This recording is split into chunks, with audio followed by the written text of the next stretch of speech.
story of Bon Jovi doesn't just begin with a hit song, it begins with obsession.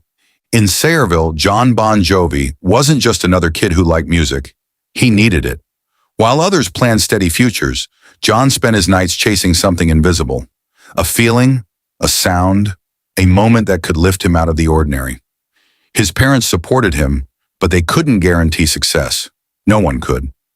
At the recording studio owned by his cousin, John did everything. Cleaning, hauling equipment, making coffee. But he paid attention.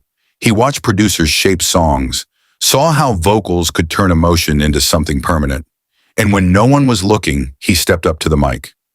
That's where Runaway was born. The song wasn't recorded with a full band. It was a patchwork of hired musicians. But when it hit radio stations around New Jersey, listeners didn't care who played on it. They cared about the voice. John suddenly had something powerful, proof.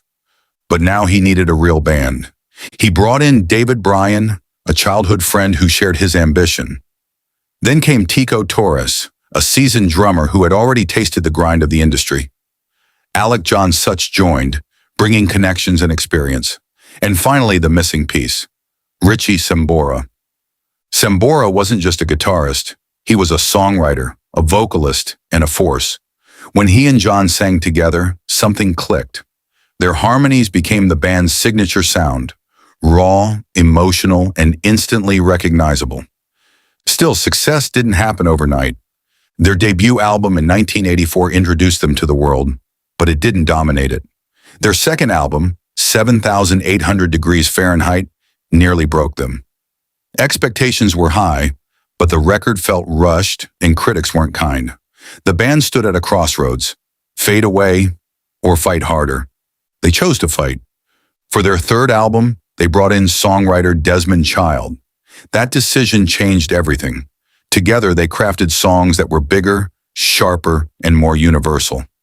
Then came Slippery When Wet. It wasn't just an album, it was a phenomenon.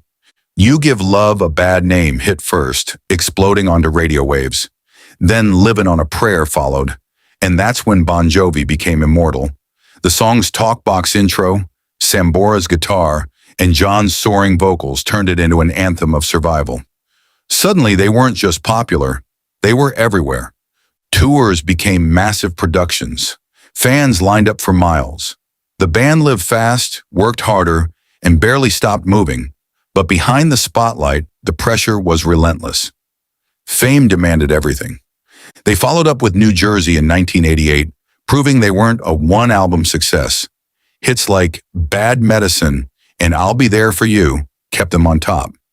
But by the end of that tour, the band was exhausted, physically, mentally, creatively. So they stepped away. For the first time, silence replaced the noise. During the break, John Bon Jovi pursued acting and solo work, while Richie Sambora released his own music. It could have been the end, but instead it became a reset. When they returned in 1992 with Keep the Faith, they were different. The big hair and glam metal image faded, replaced by a more grounded, mature sound. Some fans were surprised, but many stayed. The band proved they could evolve. Then in 2000, they did something few bands ever achieve. They reinvented themselves again. It's My Life brought Bon Jovi to a new generation. Younger fans who hadn't lived through the 80s suddenly knew every word. The song carried the same spirit as Livin' on a Prayer, but with a modern edge. It was a second peak, rare in rock history.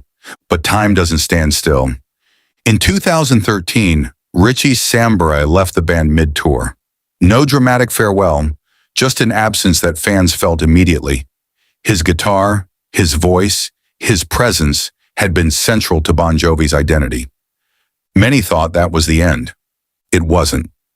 John pushed forward, bringing in new musicians, adjusting the sound, and continuing to tour and record. The band wasn't the same, but it was still alive, still evolving. Because at its core, Bon Jovi was never just about one lineup or one era. It was about resilience. Decades after Runaway, the band still stands as one of rock's enduring forces, not because everything went right, but because so much went wrong, and they refused to stop anyway. And if you trace it all back, past the sold-out arenas, past the platinum records, past the roaring crowds, you'll find a kid in a quiet studio in New Jersey, singing like the world was already listening, long before it actually was.